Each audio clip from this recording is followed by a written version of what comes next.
Madhusoodanan Nair sir, ഏറ്റവും പ്രിയപ്പെട്ട നന്ദു, സദസ്സിൽ ഇരിക്കുന്ന എൻ്റെ എല്ലാ പ്രിയപ്പെട്ട സഹോദരന്മാരെ, വട്ടിയൂർക്കാവിലെ ശാസ്ത്രമംഗലത്തിലെ പ്രബുദ്ധരായിട്ടുള്ള ജനങ്ങളെ, വളരെയധികം നന്ദി നിങ്ങൾ ഈ പരിപാടിയിൽ സംബന്ധിച്ച് ഇവിടെ ഒരു നല്ല ചർച്ച അതിന് കളം ഒരുക്കുന്നതിന്. ഒരു സ്ഥാനാർത്ഥിയായിട്ട് മത്സര രംഗത്ത് നിൽക്കുമ്പോൾ നിയമസഭയുടെ തിരഞ്ഞെടുപ്പ് എന്ന് പറയുന്നത് ഒരു വലിയ പ്രക്രിയയായിട്ട് കാണുന്ന ഒരു വ്യക്തിയാണ് ഞാൻ. അപ്പൊ അതിന്റെ ഒരു ആകാംക്ഷ, ഒരു ആശങ്ക ചെറുതായിട്ട് തുടക്കത്തിൽ ഉണ്ടായിരുന്നെങ്കിൽ പോലും ഇപ്പോ വളരെയധികം ആത്മസംതൃപ്തി, ആത്മനിർവൃതി, ജനങ്ങൾക്ക് സേവനം ചെയ്യാൻ പറ്റുന്ന ഒരു വലിയ അവസരം, വലിയ വലിയ നന്ദി, കൃതജ്ഞത ഭാരതീയ ജനതാ പാർട്ടിയോട് എന്നെ ഇതിനെ നിയോഗിച്ചതിന്, ഈ ഒരു വലിയ കർമ്മം ചെയ്യാൻ നിയോഗിച്ചതിന്, ഇതൊക്കെയാണ് മനസ്സിൽ തോന്നുന്നത്. കൂടാതെ വളരെ നല്ല ആത്മവിശ്വാസവും തോന്നുന്നുണ്ട്. ഈ ഒരു സാഹചര്യത്തിൽ എനിക്ക് നിങ്ങളോട് പറയാനുള്ളത്, ജനാധിപത്യം എന്ന് പറയുന്നത് കഴിഞ്ഞ 70 വർഷമായി കേരളത്തിൽ നമ്മൾ കണ്ടുവരുന്ന ജനങ്ങളുടെ മേലുള്ള ആധിപത്യമല്ല, പക്ഷെ ജനങ്ങൾക്ക് ഭരണത്തിന്റെ മേലുള്ള ആധിപത്യമാണ്. രാജ്യം ഇത്രയും അഭിവൃദ്ധിയിലോട്ട് കൊണ്ടുപോയ ശ്രീ നരേന്ദ്രമോദിജിയുടെ ആശയങ്ങളിൽ ഒന്നാണ് ജനങ്ങൾക്ക് ഉള്ള ആധിപത്യം. അതുകൊണ്ടാണ് അദ്ദേഹം എല്ലാ ജനങ്ങളെയും, എല്ലാ വിഭാഗം, എല്ലാ തലത്തിലുമുള്ള ആളുകളെ ചേർത്ത് നിർത്തിക്കൊണ്ട് ഭരണനിർവഹണം നടത്തുകയും ഇത്രയും വലിയ ഉന്നതയിലേക്ക്, ലോകത്തിന്റെ നെറുകയിലേക്ക് ഭാരതത്തെ കുറച്ച് സമയം കൊണ്ട് എത്തിച്ചത്. പക്ഷെ കേരളത്തിൽ നമ്മളിപ്പോൾ കാണുന്നത് മാറി മാറി വരുന്ന LDF UDF ഭരണം.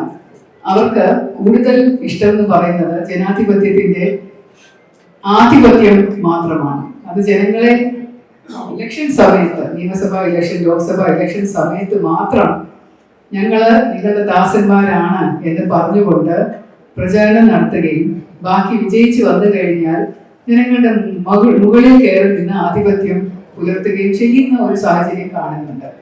അതുകൊണ്ട് തന്നെയാണ് ഇവിടെ വരേണ്ട ഒരു തരത്തിലുള്ള വികസനവും വരാത്തത്. മറ്റേത് സംസ്ഥാനങ്ങളെ, ഭാരതീയ ജനതാ പാർട്ടി ഭരിക്കുന്ന സംസ്ഥാനങ്ങളും കേന്ദ്രവും ഒക്കെ നടത്തുന്ന വികസനം വെച്ച് നോക്കുമ്പോൾ കേരളത്തിൽ അത് വളരെ വളരെ പരിതാപകരമായിട്ടാണ്. ശരിക്കും നോക്കിക്കഴിഞ്ഞാൽ അത് പുറകോട്ട് വലിഞ്ഞു പോകുന്ന പോലെയാണ് നമുക്ക് പലപ്പോഴും തോന്നുന്നത്.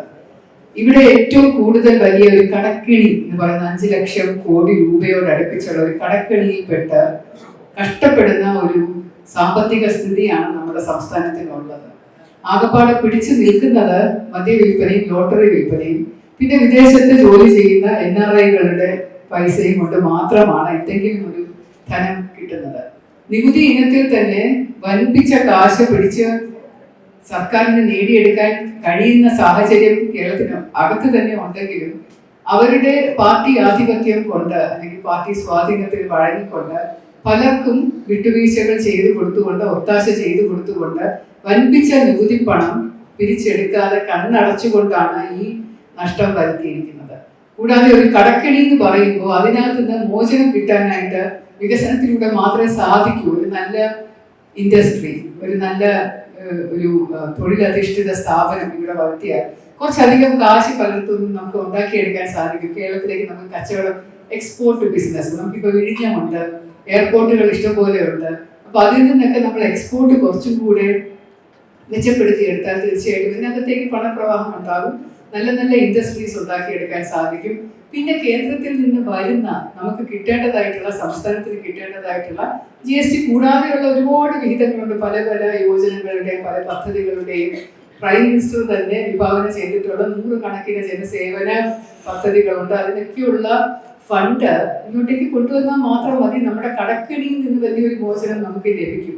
പക്ഷെ ഇപ്പൊ സംഭവിച്ചിരിക്കുന്നത് എന്താണെന്ന് നോക്കിക്കഴിഞ്ഞാൽ കേരള സർക്കാർ ഒരു തടയണ, ഒരു ചെക്ക് ഡാം പോലെ കെട്ടിവെച്ചിരിക്കുകയാണ്. സാമ്പത്തിക ഒഴുക്ക് കേന്ദ്രത്തിൽ നിന്ന് കേരളത്തിലേക്ക് ഉണ്ടാക്കാൻ പാടില്ല. അതുകൊണ്ട് ഇങ്ങനെ ഒരു തടയണ കെട്ടിവെച്ചിട്ട് എന്തെങ്കിലും ഫണ്ട് വരുമ്പോൾ അതിൽ തട്ടി നിൽക്കുകയാണ്. PM ശ്രീ അനുവദിക്കില്ല. കാരണം അതിനകത്ത് PM എന്നുള്ളൊരു വാക്കുണ്ട്.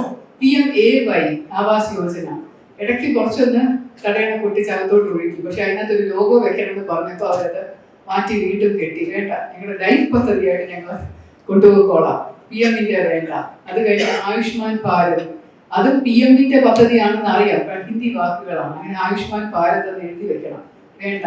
ആരോഗ്യത്തിന്റെയുള്ള ആയുഷ് പദ്ധതികളുടെ അതിന് ആയുഷ് എന്ന് എഴുതി വെക്കണം എന്നുള്ളതുകൊണ്ട് അത് തടഞ്ഞു വെച്ചിരുന്നു. അവസാനം അത് നിവൃത്തിയില്ലാത്തത് കൊണ്ട് കുറച്ചൊക്കെ വാങ്ങിച്ചു. വന്ധ്യവയോജൻ സ്കീം, അതുപോലെ ഇപ്പോ അത് നടക്കുന്നില്ല. ഇവിടെ കേരളത്തിൽ 5 ലക്ഷം രൂപ വരെയുള്ള സൗജന്യ ഇൻഷുറൻസ് പ്രായമായവർക്ക് കിട്ടുന്നത് വേണ്ട. ഒരു തരത്തിലുള്ള ക്ഷേമമായിട്ടുള്ള പദ്ധതികൾ കേരളത്തിൽ കൊണ്ടുവന്ന് കഴിഞ്ഞാൽ അത് ഇവർക്ക് നമ്മുടെ കേരള സർക്കാർ, നമ്മുടെ LDF ഭരണം, CPM കൊണ്ടുവന്നതാണ് എന്ന് അവർക്ക് പറഞ്ഞു നടക്കാൻ പറ്റാത്തവർ പറയുന്നുണ്ട്. പക്ഷെ എന്നാലും ഉറക്കെ നമുക്കെല്ലാവരും കാണാമല്ലോ, PM-ന്റെ പദ്ധതിയാണ്, പേര് കേട്ടാൽ തന്നെ മനസ്സിലാവുന്നത് കൊണ്ടാണ് അവർ ഡാം കെട്ടിവെച്ചിരിക്കുന്നത്. അതുപോലെ പല പദ്ധതികളും, സ്കൂളിന്റെ വികസനം, സ്ത്രീകളുടെ വികസനം, തൊഴിലധിഷ്ഠിത വികസനം, കച്ചവടക്കാരുടെ വികസനം, തെരുവോര കച്ചവടക്കാരുടെ വികസനം, അങ്ങനെയുള്ള ചെറുകിട കർഷകർക്ക്, ചെറുകിട ആൾക്കാർക്കുള്ള വികസനം പോലും നടക്കാതെ അത് തടഞ്ഞു വെച്ചിരിക്കുന്ന പ്രക്രിയ എങ്ങനെ നമുക്ക് വികസനം എന്ന് വിളിക്കാൻ പറ്റും? ആദ്യത്തെ പ്രാവശ്യം അധികാരത്തിൽ വന്നപ്പോൾ ശരിയാക്കി തരാം എല്ലാം എന്ന് പറഞ്ഞു വന്ന് ശരിക്കും ശരിയാക്കിയ ഒരു ഭരണമല്ലായിരുന്നു ഇവിടെ ഉണ്ടായിരുന്നത്.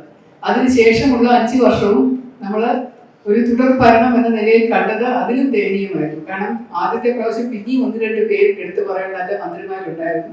പക്ഷെ കഴിഞ്ഞ പ്രാവശ്യത്തെ 5 വർഷത്തെ കാലയളവിൽ വളരെ പരിതാപകരമായിട്ടുള്ള ഭരണം മുന്നോട്ട് നീങ്ങിയത്. അപ്പൊ അതിനൊരു ഉത്തരം എന്ന് പറയുന്നത് എന്താണ് എന്ന് പൊതുജനത്തിനോട് നമ്മൾ ചോദിച്ചാൽ ചിലപ്പോൾ അവർ പറയും, ശരി 10 വർഷം LDF ഭരിച്ചില്ലേ, ഇനി UDF ഭരിക്കട്ടെ എന്ന് പറയുന്ന ഒരു കൂട്ടം ആൾക്കാര് ഇവിടെ ഉണ്ട് എന്നത് വളരെ നിർഭാഗ്യം. കാരണം LDF കഴിഞ്ഞ UDF മാത്രമേ ഉള്ളൂ, ഒരു വ്യത്യാസമൊന്നും വരില്ല. നിങ്ങൾ ഇപ്പോ ഇവിടെ തന്നെ VK പ്രശാന്തിനെ അവർക്ക് മടുത്ത് കഴിഞ്ഞ് കാണും. കാരണം 2 പ്രാവശ്യമായിട്ട് വോട്ട് ചെയ്ത് ജയിപ്പിച്ച് MLA ആക്കിയ ഒരു വ്യക്തിയാണ്.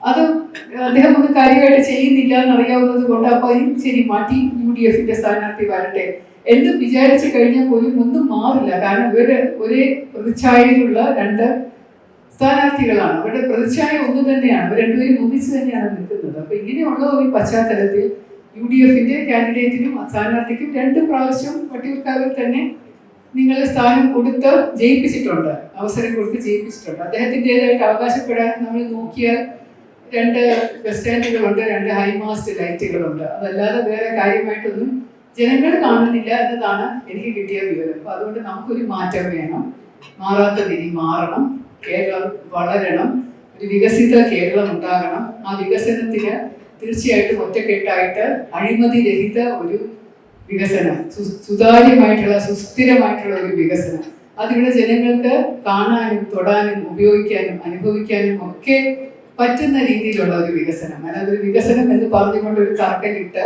പോയി കഴിഞ്ഞ് കുറച്ച് കാലം കഴിഞ്ഞ് കുറച്ച് ഫണ്ട് എടുത്ത് അവിടെ ഇവിടെയൊക്കെ പൊളിച്ചിട്ടിട്ട് കുറെ വർഷങ്ങൾ കഴിഞ്ഞ് വീണ്ടും ഒരു തറക്കല്ലെടുത്തിട്ട് അങ്ങനെയുള്ളതല്ല വികസനം. അപ്പൊ വികസനത്തിന് നമ്മൾ സമയപരിധി വെച്ചിട്ടുള്ള ഒരു നിർമ്മാണം നടക്കുന്ന പോലെ, നമ്മുടെ നാഷണൽ ഹൈവേ എങ്ങനെയാണോ നടക്കുന്നത്, നമ്മുടെ വിഴിഞ്ഞം പോർട്ട് എങ്ങനെയാണോ നടന്നു പോയത്, അതുപോലെയുള്ള കാലം ഒരുപാട് എടുക്കാതെ കാലോചിതമായി നടത്തുന്ന ഒരു പദ്ധതി അതിവിടെ കൊണ്ടുവരണം എന്നുണ്ടെങ്കിൽ എന്തായാലും ഒരു മാറ്റം നമുക്ക് വേണം. അങ്ങനെ ജനങ്ങളോട് എനിക്ക് അഭ്യർത്ഥിക്കാനുള്ളത് ഒന്നേ ഉള്ളൂ, ഇത്രയും നാള് നിങ്ങൾ മാറി മാറി LDF-നും UDF-നും അവസരം നൽകിക്കഴിഞ്ഞു, ഇനിയെങ്കിലും NDA-ക്ക് ഒരവസരം നൽകൂ. ആ ഒരു അവസരം നിങ്ങൾ നൽകി കഴിഞ്ഞാൽ തീർച്ചയായിട്ടും നിങ്ങൾക്ക് വ്യത്യാസം മനസ്സിലാകും എന്ന് ഞാൻ ഉറപ്പു തരുന്നു. ഇവിടെ വട്ടിയൂർക്കാവിൽ ഇത്രയും നാള് പുരുഷന്മാർ MLA-മാരായി ഇരുന്ന സ്ഥലത്ത് ഒരു വനിതയെ നിങ്ങൾ BJP-യുടെ സ്ഥാനാർത്ഥി, NDA-യുടെ സ്ഥാനാർത്ഥി ഒരു വനിതയെ നിങ്ങൾ MLA-ആയിട്ട് തിരഞ്ഞെടുത്താൽ അതിന്റെ ഗുണം ഒരു താങ്ങായി, കരുത്തായി, തണലായി, ഒരു ശക്തിയായി സ്ത്രീകളോടൊപ്പം നിൽക്കുന്ന ഒരു MLA മാത്രമല്ല നിങ്ങൾക്ക് ലഭിക്കുന്നത്, ഒരു സഹോദരിയുടെ സ്ഥാനത്ത് നിന്ന് എല്ലാ സഹോദരന്മാരെയും ഇവിടെയുള്ള എല്ലാ വിഭാഗം ജനങ്ങളെയും ഒരുമിച്ച് ചേർത്ത് നിർത്തിക്കൊണ്ട് നരേന്ദ്രമോദിജിയുടെ ആ ഒരു ആശയം, ആ തത്വങ്ങളെല്ലാം ഉൾക്കൊണ്ട് പ്രവർത്തിക്കുന്ന ഒരു MLA നിങ്ങൾക്ക് ലഭിക്കും എന്ന് ഞാൻ ഇവിടെ വാഗ്ദാനം ചെയ്യുന്നു. ഇന്നത്തെ ഈ കോഫി വിത്ത് ശ്രീലേഖയുടെ ഉദ്ദേശം തന്നെ ഞാൻ ഈ പ്രസംഗിക്കലല്ല, നിങ്ങളുടെ സജഷൻസ്, നിങ്ങൾക്ക് പറയാനുള്ള കാര്യങ്ങൾ ഞാനുമായിട്ട് പങ്കുവയ്ക്കുക എന്നുള്ളതാണ്. അതുകൊണ്ട് ഞാൻ ദീർഘിപ്പിക്കുന്നില്ല. നിങ്ങളുടെ എല്ലാ സഹായ സഹകരണങ്ങളും സ്നേഹവും ഞാൻ ചോദിച്ചുകൊണ്ട് അഭ്യർത്ഥിച്ചുകൊണ്ട് തൽക്കാലം വിടവാങ്ങുന്നു. വേദി ഞാൻ മറ്റുള്ളവർക്ക് വേണ്ടി തുറന്നു കൊടുക്കുന്നു. വളരെ എൻ്റെ പേര് മോഹൻകുമാർ എന്നാണ്, ഞാൻ അഡ്വക്കേറ്റാണ്. മേഡത്തിൽ ചോദിക്കാനുള്ളത്, മേഡം ഇപ്പോഴും നമ്മുടെ വട്ടർഗോ മണ്ഡലത്തെ കുറിച്ച് നല്ലതൊന്ന് പഠിച്ചു കഴിഞ്ഞു. ഞങ്ങളുടെ കാലം ഏറ്റവും കൂടുതൽ പഠിക്കേണ്ടത് മേഡമാണ്. മേഡത്തിൻ്റെ അഭിപ്രായത്തിൽ നമ്മുടെ വട്ടൂർക്കാവ് അടിയന്തരമായി ചെയ്യേണ്ട ഒരു 2-3 കാര്യങ്ങൾ ചോദിച്ചാൽ മേഡം എന്താണ് മറുപടി പറഞ്ഞത്? അത്യാവശ്യമായി ചെയ്യേണ്ടതാണ്. വട്ടിയൂർക്കാവില് എന്നെ സംബന്ധിച്ചിടത്തോളം എനിക്ക് പൊതുജനങ്ങളുടെ ഏറ്റവും വലിയ ആവശ്യം എന്ന് പറയുന്നത് ഒരു ആശുപത്രിയാണ്. അവർക്ക് പോയി ചികിത്സ നേടാൻ പറ്റുന്ന തൊട്ടടുത്തുള്ള ഒരു ആശുപത്രി എന്ന് പറയുന്നത് നമ്മുടെ പേരൂർക്കടയിലുള്ള സർക്കാർ ആശുപത്രിയാണ്. ഈ ആശുപത്രി പക്ഷേ ജനങ്ങൾക്ക് പോയി അവിടുന്ന് ഒരു സേവനവും കിട്ടുന്നില്ല ഇപ്പോൾ. കാരണം അവിടെ പൊട്ടിപ്പൊളിഞ്ഞ കെട്ടിടങ്ങളാണ്, എപ്പോഴാണ് തലയിൽ കൂടെ വീഴുന്നതെന്ന് അറിയില്ല. കോട്ടയം മെഡിക്കൽ കോളേജിൽ ഒരു കെട്ടിടം പൊട്ടി വീണതിനേക്കാളും പരിതാപകരമായിട്ടുള്ള അവസ്ഥയിൽ ഇരിക്കുന്ന വാർഡുകളുണ്ട്. അവിടെ യാതൊരു സൗകര്യങ്ങളും ഇല്ല, ആവശ്യത്തിനുള്ള മരുന്നില്ല, നഴ്സുമാരില്ല, സ്റ്റാഫില്ല. ചെന്ന് കഴിഞ്ഞാൽ ആകെ കിട്ടുന്ന ഒരു റെഫറൻസ് ആണ്. അവിടെ മെഡിക്കൽ കോളേജിലോട്ടുള്ള ഒരു അഡ്മിഷൻ അങ്ങോട്ടേക്ക് റെഫർ ചെയ്ത് വിടുകയാണ് ചെയ്യുന്നത്. ആ അവസ്ഥ മാറണം. അപ്പൊ അവർ എന്തിനാണ് ഇങ്ങനെ ഒരു ആശുപത്രി അവിടെ വെച്ചുകൊണ്ടിരിക്കുന്നത്? ഇത്രയും വർഷമായിട്ട് ഒരു പേരൂർക്കടയിൽ ഒരു ഗവൺമെന്റ് ആശുപത്രി വന്നിട്ട് അതിനൊരു വികസനം ഇല്ല എന്ന് പറയുന്നത് ജനങ്ങളുടെ ശരിക്കും ഒരുപാട് ഉപദ്രവിക്കുന്ന ഒരു കാര്യമാണ്. അപ്പൊ അതങ്ങനെ വരാൻ പാടില്ല. ഈ ആശുപത്രി തീർച്ചയായിട്ടും നല്ല രീതിയിൽ അത് ഒന്ന് വികസിപ്പിച്ചെടുത്ത് അവിടെ ആവശ്യത്തിനുള്ള സ്റ്റാഫ്, മരുന്ന്, എഫിഷ്യൻ്റ് ആയിട്ടുള്ള ഡോക്ടർമാര്, നല്ല മെച്ചപ്പെട്ട കിടക്കാനുള്ള സൗകര്യം, പുതിയ ലാബറട്ടറികൾ, എന്തെങ്കിലും ചെറിയ ചെറിയ ഹെൽത്ത് ചെക്കപ്പ് ഒക്കെ നടത്താൻ വേണ്ടിയിട്ടുള്ള സംവിധാനം, ഇതുപോലെ ഒന്ന് വികസിപ്പിച്ചെടുക്കാൻ പറ്റുവാണെങ്കിൽ ഒരുപാട് നന്മ ജനങ്ങൾക്ക് ചെയ്യാൻ വേണ്ടി സാധിക്കുമെന്ന് എനിക്ക് തോന്നുന്നുണ്ട്. ഇതുപോലെ തന്നെ ഒരു മാനസികാരോഗ്യ കേന്ദ്രവുമുണ്ട്. അവിടോട്ട് കയറാൻ പോലും ആൾക്കാർക്ക് പേടിയാണ്. മാനസികാരോഗ്യം എന്ന് പറയുന്നത് വളരെ പ്രധാനപ്പെട്ട കാര്യമാണ്. അപ്പൊ ജനങ്ങളുടെ മാനസിക ആരോഗ്യം, നമ്മുടെ വട്ടിയൂർക്കാവിലെ ആൾക്കാരായിരിക്കില്ല വരുന്നത്, പലയിടത്തു നിന്നും ആൾക്കാർ വരുന്നുണ്ട്. പക്ഷെ ഒരു ആതിഥേയത്വം നൽകുന്ന ഒരു ഹോസ്പിറ്റൽ, മാനസികാരോഗ്യ കേന്ദ്രത്തിൽ എന്നുള്ള രീതിയിൽ അതും വികസിപ്പിച്ചെടുക്കേണ്ടതായിട്ടുണ്ട്. പിന്നെ കുട്ടികളുടെ പഠനത്തിനായിട്ട് അവിടെയുള്ള ഒരു സ്ഥാപനം, വലിയൊരു സ്ഥാപനമാണ് പോളിടെക്നിക് എന്ന് പറയുന്നത് പേരൂർക്കടയിൽ. ഈ പോളിടെക്നിക്കും വട്ടിയൂർക്കാവിൽ തന്നെയുള്ള പോളിടെക്നിക്.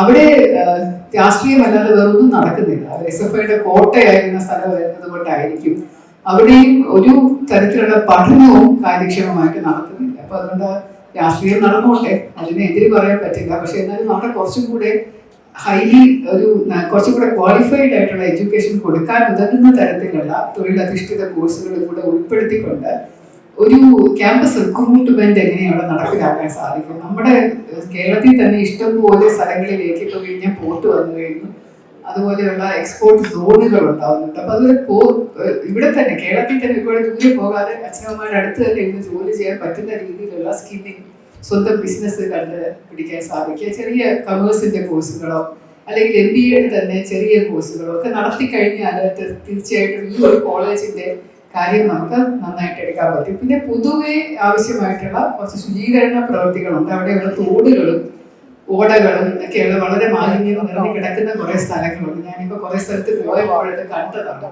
ഇതൊക്കെ ഒന്ന് വൃത്തിയാക്കി എടുത്തു കഴിഞ്ഞാൽ മനോഹരമായ സ്ഥലമാണ്. അവിടെ നല്ല ബണ്ടുകളും തോടുകളും കുളങ്ങളും വഴിയോര തോടുകളും ഒക്കെയുള്ള സ്ഥലമാണ്. പക്ഷെ അവിടെ കൂടെ നടക്കുന്ന സ്മെല്ല് കൊണ്ട് തന്നെ നമുക്ക് വല്ലാതെ വരുന്നത്. അപ്പൊ അതെല്ലാം വൃത്തിയാക്കി ക്ലീൻ ചെയ്ത ഒരു നഗരം സുന്ദരമാക്കി കഴിഞ്ഞാൽ തന്നെ, ചെറിയ ബെഞ്ചുകളൊക്കെ കൊണ്ടിട്ട് കഴിഞ്ഞാൽ തന്നെ അവിടെ വളരെ മനോഹരമായിരിക്കും. വേറൊരു വലിയ സ്വപ്നം എന്ന് പറയുന്നത് സ്ത്രീകൾക്കും കുട്ടികൾക്കും വേണ്ടിയിട്ടുള്ള, കുട്ടികൾക്ക് പ്രത്യേകിച്ച് അവരുടെ കളിക്കളങ്ങൾ ഉണ്ടാവണം. ഒരുപാട് പുറമ്പോക്ക് സ്ഥലം കിടക്കുന്നതിനകത്ത് ടെർഫുകൾ കെട്ടിക്കൊടുത്തു കഴിഞ്ഞാൽ അവധിക്കാലത്തെ കുട്ടികളുടെ വ്യായാമം നല്ല രീതിയിൽ നടക്കുന്ന പോലെ ഒരുപാട് പറഞ്ഞാൽ ഇപ്പോഴൊന്നും തീരുമില്ല. സ്ത്രീകൾക്ക് വേണ്ടിയിട്ടുള്ള സ്കില്ലിംഗ് ക്ലാസ്സുകൾ, എൽഡർലി അതായത് സീനിയർ സിറ്റിസൺസ് ആണ് ഇപ്പൊ കൂടുതലുള്ളത്. മക്കളൊക്കെ പുറത്തായതുകൊണ്ട് സീനിയർ സിറ്റിസൺസ് വേണ്ടിയിട്ടുള്ള ഹാപ്പിനെസ് സെന്റേഴ്സ്, അതുപോലെ ഒരുപാട് കാര്യങ്ങളുണ്ട്. പക്ഷെ കാര്യം നമ്മുടെ ഭാരതീയ ജനതാ പാർട്ടി കേരളത്തിന്റെ തിരഞ്ഞെടുപ്പിന് ഒരു പ്രകടന പത്രിക തയ്യാറാക്കിയിട്ടുണ്ട്. വളരെ മഹത്തായ ഒരു നല്ല ആശയങ്ങൾ ഉൾക്കൊണ്ട ഒരു പ്രകടന പത്രികയാണ്. അത് 2 ദിവസം എനിക്ക് 1-2 നാളെ പുറത്തിറങ്ങി തോന്നുന്നു. ആ പ്രകടന പത്രികയിൽ ഇതുപോലെയുള്ള ഒരുപാട് നല്ല കാര്യങ്ങളുണ്ട്. അതോടൊപ്പം തന്നെ എനിക്ക് സ്നേഹം തോന്നി, എനിക്ക് വേണം തോന്നി കുറെ കാര്യങ്ങളുണ്ട്. ഇതൊക്കെ നടപ്പിലാക്കാനാണ് ഞാൻ ആഗ്രഹിക്കുന്നതും ചെയ്യും എന്ന ഒരു ഉറപ്പും മനസ്സിലായി തോന്നുന്നുണ്ട്. Thank you. നമ്മുടെ വട്ടിയൂർക്കാവിലെ ഒരു പ്രധാന സെന്ററാണ് പേരൂർക്കട. പക്ഷേ ആരും ചിന്തിക്കാതെ പോകുന്നു. അവിടെ അമ്പലമുക്ക് ഭാഗത്തായാലും മറ്റു ഭാഗങ്ങളിലായാലും ഒരു വികസനത്തെ കുറിച്ച് മറ്റ് രണ്ട് രാഷ്ട്രീയ പാർട്ടിയിലെ ആൾക്കാരും സംസാരിക്കുന്നത് കണ്ടില്ല, കേട്ടില്ല. അപ്പം അതിനെക്കുറിച്ച് ചേച്ചിയുടെ അഭിപ്രായം എന്താണെന്ന് വിനീതമായി ചോദിക്കാൻ ആഗ്രഹിക്കുന്നു. Thank you Devakumar. ചേച്ചി തന്നെ തീർച്ചയായിട്ടും പേരൂർക്കട ഇവിടെ ഒരു മേൽപ്പാലം വരണം. കാരണം അത്രയ്ക്കുണ്ട് അവിടുത്തെ ട്രാഫിക് ബ്ലോക്ക്. നമ്മൾ മുന്നോട്ട് വയ്ക്കുന്ന ആശയങ്ങളിൽ ഒന്ന് വികസിത കേരളം, രണ്ടാമത്തെ സുരക്ഷിത കേരളം, മൂന്നാമത്തെ വിശ്വാസ സംരക്ഷണമാണ്. അപ്പൊ സുരക്ഷിത കേരളം എന്ന് പറയുന്നതിനകത്ത് ജനങ്ങളുടെ സുരക്ഷിതത്വം മാത്രമല്ല, നമ്മുടെ വാഹനങ്ങളുടെ സുരക്ഷിതത്വം, വാഹനം നന്നായിട്ട് ഓടിക്കാൻ പറ്റുന്ന ഒരു സാഹചര്യം ഉണ്ടായാൽ റോഡ് സുരക്ഷിതത്വം വരികയുള്ളൂ. റോഡ് ട്രാഫിക് ADGP ആയിട്ടും IG ആയിട്ടും മോട്ടോർ ട്രാൻസ്പോർട്ട് ഡിപ്പാർട്ട്മെന്റിന്റെ കമ്മീഷണറായിട്ടും ട്രാൻസ്പോർട്ട് കമ്മീഷണറായിട്ടും ജോലി ചെയ്തിട്ടുള്ളത് പറയുകയാണ്. റോഡ് വികസനം എന്ന് പറയുന്നത് വളരെ വളരെ പ്രധാനമാണ്. കാരണം ആഴ്ചയിൽ 700 പുതിയ വാഹനങ്ങൾ വെച്ചാണ് കേരളത്തിൽ രജിസ്റ്റർ ചെയ്യുന്നത്. അതുകൊണ്ട് അവിടെ നമ്മുടെ ഈ വാഹനങ്ങൾ ഓടാൻ തക്ക വണ്ണമുള്ള ഒരു വികസനമില്ല, ഇടുങ്ങിയ റോഡുകളാണ്. പേരൂർക്കട എന്ന് പറയുന്ന ആ ജംഗ്ഷൻ ആകെ നെടുമങ്ങാട് മുതൽ കവടിയാറ് വരെ ഇങ്ങനെ നമ്മുടെ city to rural area connect ചെയ്യുന്ന വലിയ കണക്ട് ചെയ്യുന്ന ഒരു വലിയ ഒരു സ്ഥലമാണ്, ഒരു ജംഗ്ഷനാണ്. അപ്പൊ അതുകൊണ്ട് പിന്നീട് അത് കൊടപ്പനക്കുന്ന് എന്ന് പറയുന്ന സിവിൽ സ്റ്റേഷൻ ഇരിക്കുന്ന സ്ഥലം, സിവിൽ സ്റ്റേഷനിലേക്ക് ആളുകൾക്ക് പോകാനായിട്ട് യാതൊരു ബുദ്ധിമുട്ടും ഉണ്ടാകാതെ പോകേണ്ടതാണ്. കാരണം നമ്മുടെ കളക്ടറേറ്റ് അവിടെയാണ്, അഡ്മിനിസ്ട്രേഷൻ സെന്റർ അവിടെയാണ്. അപ്പൊ അങ്ങോട്ടേക്ക് പോകാനായിട്ട് ഇങ്ങനെ 8 മണിക്കൂറുകളോളം ഇങ്ങനെ തടസ്സം വരുന്നത് മാറിയേ പറ്റൂ. അതുകൊണ്ട് തീർച്ചയായിട്ടും ഒരു ഫ്ലൈ ഓവർ അവിടെ വേണം. അതിന് വേണ്ട പ്രവൃത്തി തുടങ്ങി വെച്ചിട്ട് കണ്ടിട്ട് കുറച്ചൊക്കെ ചെയ്തിട്ടുണ്ട്, പക്ഷെ പൂർണ്ണമായിട്ട് ചെയ്തിട്ടില്ല. അത് കാശിന്റെ കുഴപ്പം കൊണ്ട് തന്നെയാണ്. അതുകൊണ്ട് തീർച്ചയായിട്ടും ഒരു മേൽപ്പാലം പേരൂർക്കടയിൽ ഉണ്ടാകേണ്ട രീതിയിലുള്ള വികസനം നമുക്കൊന്ന് വർക്കൗട്ട് ചെയ്ത് ഒന്നുകൂടെ ആരെങ്കിലും എക്സ്പെർട്ട് പാനലിനെ ഒന്നുകൂടെ ഒന്ന് വർക്കൗട്ട് ചെയ്ത് എങ്ങനെയായിരിക്കും അത് ഇപ്പോഴത്തെ സാഹചര്യത്തിൽ കുറച്ചും കൂടെ കാര്യക്ഷമമായി ചെയ്യാൻ പറ്റുക എന്ന് നോക്കി, അതിന്റെ ഫണ്ട് എവിടെ കണ്ടുപിടിക്കാൻ സാധിക്കും എന്ന് നോക്കി, കേന്ദ്രത്തിൽ നിന്നുള്ള സഹായം കിട്ടുമെങ്കിൽ അല്ലെങ്കിൽ പ്ലാൻ ഫണ്ടിൽ നിന്ന് അത് തീർച്ചയായിട്ടും ഒരു 3.5 വർഷം 4 വർഷം കൊണ്ട് തീർത്ത് കിട്ടണം എന്നുള്ള ഒരു വലിയ ആഗ്രഹം എൻ്റെ ഉണ്ട്. തീർച്ചയായിട്ടും അതൊരു പ്രയോറിറ്റി ആയിരിക്കും. നമ്മുടെ ഫ്യൂച്ചർ സീതാഗാന്ധിയുടെ ആദ്യത്തെ ചോദ്യം, ഈ വോട്ടേഴ്സിൽ 3 കാറ്റഗറി ഉണ്ട്. ഒന്ന് BJPയോടും ഇന്ത്യയോടും സ്നേഹമുള്ളവരും അവർ തീർച്ചയായും വോട്ട് ചെയ്യുന്നുണ്ട്. മൂന്നാമത്തത് BJP അവർക്ക് സംതൃപ്തിയാണ്. അപ്പൊ മൂന്നാമത്തത് വിട്ടിട്ട് ഒരു 2-ൽ വരാൻ നിൽക്കുന്ന ഒരു ഗ്രൂപ്പുണ്ട്. അതായത് അവരെ ചിലപ്പോൾ നമുക്ക് ശ്രമിക്കുകയോ അല്ലെങ്കിൽ പ്രഷർ ചെയ്യുകയോ ചെയ്താൽ അവർ നമുക്ക് വോട്ട് ചെയ്യും. അപ്പോൾ ചോദ്യം ഇത്രേ ഉള്ളൂ, അവരെ നമ്മുടെ സൈഡിലോട്ട് കൊണ്ടുവരാനായിട്ടുള്ള എന്ത് ശ്രമമാണ് ചെയ്യുന്നത്, ചെയ്തിട്ടില്ലെങ്കിൽ ദയവായി ചെയ്യണം. രണ്ടാമത്തത് നമുക്ക് യൂണിയൻ മിനിസ്ട്രിയിലുണ്ട് സ്കിൽ ഡെവലപ്മെന്റ്, ഇവിടെ ഇല്ല. ഇപ്പൊ ഈയിടെ കണ്ടു കേരള ഗവൺമെന്റിന്റെ ഒക്കെ കുറെ വച്ച് കെട്ടി തുന്നിത്തച്ചുകൾ ഞാൻ കണ്ടു. അപ്പൊ ഞാൻ പത്രകാരൻ വഴി ചോദിച്ചു കർത്തസാര ആക്കാൻ ഇല്ല.